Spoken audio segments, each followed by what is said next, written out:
نحمدہ و نصلی علی رسولہ الکریم بسم اللہ الرحمن الرحیم۔ میرے دوستو، آج کی ہماری اس ویڈیو کا عنوان بھی خوابوں کی تعبیر ہے۔ آج کی اس ویڈیو کے اندر میرے دوستو ہم بات کریں گے، کوئی شخص خواب کے اندر کچھوا دیکھتا ہے تو اس کی کیا تعبیر ہے۔ میرے دوستو، مختلف صورتوں کے اندر خواب کے اندر کچھوے کا دیکھنا اور اس کی تعبیر ہے، انشاءاللہ آج کی اس مختصر سے ویڈیو کے اندر میرے دوست میں آپ کے سامنے رکھوں گا۔ میرے دوستو، اگر تو آپ کا کچھوے کے متعلق کوئی خواب ہے تو آپ اس ویڈیو کو آخر تک ضرور سنیے گا، انشاءاللہ آپ کو اپنے خواب کی تعبیر اس میں ضرور سمجھ آ جائے گی۔ اگر اس کے علاوہ میرے دوستوں کہ آپ کا خواب ہو اور آپ اس کی تعبیر جاننا چاہتے ہو تو میرے دوستوں آپ ہمارے ساتھ جڑ جائیں، ہمارے چینل کو سبسکرائب کر دیں اور کومنٹس کے ذریعے آپ اپنا خواب ہمارے ساتھ شیئر کر سکتے ہو۔ میرے دوستوں، ہم سے رابطہ یعنی کومنٹس کرنے کا جو وقت ہے وہ صبح 8 بجے سے لے کر 10 بجے تک، اس 2 گھنٹے کے دوران آپ کومنٹس کریں گے، انشاءاللہ آپ کو فوراً اس کا ریپلائی ملے گا۔ تو میرے دوستوں، ہم اپنی ویڈیو کو آگے بڑھاتے ہیں۔ حضرت امام ابن سیرین رحمۃ اللہ علیہ ارشاد فرماتے ہیں کہ خواب کے اندر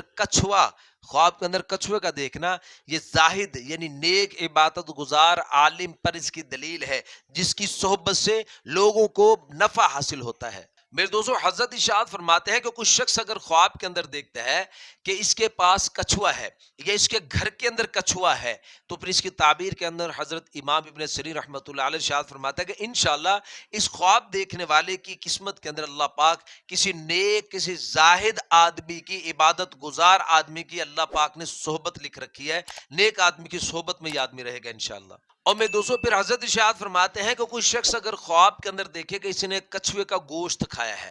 خواب کے اندر کچھوے کا گوشت کھاتے ہوئے دیکھ رہا، تو اس کی تعبیر کے اندر حضرت امام ابن سیرین رحمۃ اللہ علیہ ارشاد فرماتے ہیں کہ انشاءاللہ اللہ پاک اسی قدر، جس قدر اس نے گوشت کھایا ہوگا اسی قدر اللہ پاک اس کو علم عطا فرمائیں گے، یہ علم حاصل کرے گا انشاءاللہ۔ میرے دوستو، حضرت ابراہیم کرمانی رحمۃ اللہ علیہ ارشاد فرماتے ہیں کہ کوئی شخص اگر خواب کے اندر دیکھتا ہے کہ اس نے کچھوے کو سرگین دان کے اندر پایا ہے، ڈالا ہے، اس نے دیکھا ہے سرگین دان کے اندر اس نے کچھوے کو دیکھا ہے، تو اس کی دلیل کے اندر حضرت ابراہیم کرمانی رحمۃ اللہ علیہ ارشاد فرماتے ہیں کہ انشاءاللہ اس آدمی کو، اس خواب دیکھنے والے کو کسی عالم کی صحبت اس کو انشاءاللہ حاصل ہوگی۔ میرے دوستو، حضرت ارشاد فرماتے ہیں کہ کوئی شخص اگر خواب کے اندر کچھوے کو کسی اچھی جگہ پر، کسی پاک جگہ پر دیکھتا ہے، یعنی مسجد وغیرہ ایسی کسی پاک جگہ پر اس نے کچھوے کو دیکھا ہے، تو پھر اس کی تعبیر کے اندر میرے دوستو حضرت ارشاد فرماتے ہیں کہ یہ آدمی خود تو زاہد ہوگا، لیکن نیک لوگ جو ہیں، جو بزرگ لوگ ہیں، زاہد لوگ جو ہیں، نیک لوگوں کے اندر اس کی حرمت ہوگی۔ اور میں دوستو علماء کرام ارشاد فرماتے ہیں کہ اگر کوئی شخص خواب کے اندر کچھوے کو کسی نجس جگہ پر دیکھتا ہے، ناپاک جگہ پر کچھوے کو دیکھتا ہے، تو پھر اس کی تعبیر کے اندر میرے دوستو علماء کرام ارشاد فرماتے ہیں یہ آدمی، خواب دیکھنے والا، لوگوں کو نقصان پہنچائے گا اور خود یہ آدمی پریشان ہوگا۔ تو میرے دوستو یہ تھے کچھ خواب کچھوے کے متعلق اور اس کی تعبیریں جو آج کے اس مختصر سے ویڈیو کے اندر میرے دوستو میں نے آپ کے سامنے رکھی ہیں۔ امید ہے میرے دوستو آپ کو اپنے خواب کی تعبیر اس میں سمجھ آ گئی ہوگی۔ مزید خوابوں کی تعبیر جاننے کے لیے میرے دوستو آپ ہمارے ساتھ جڑ جائیں، ہمارے چینل کو سبسکرائب کر دیں اور بیل نوٹیفیکیشن پر کلک کر دیں تاکہ ہر نئی آنے والی ویڈیو کا نوٹیفیکیشن بر وقت آپ کو مل سکے۔ اپنا خیال رکھیے گا، دعاؤں میں یاد رکھیے گا۔ السلام علیکم ورحمۃ اللہ وبرکاتہ۔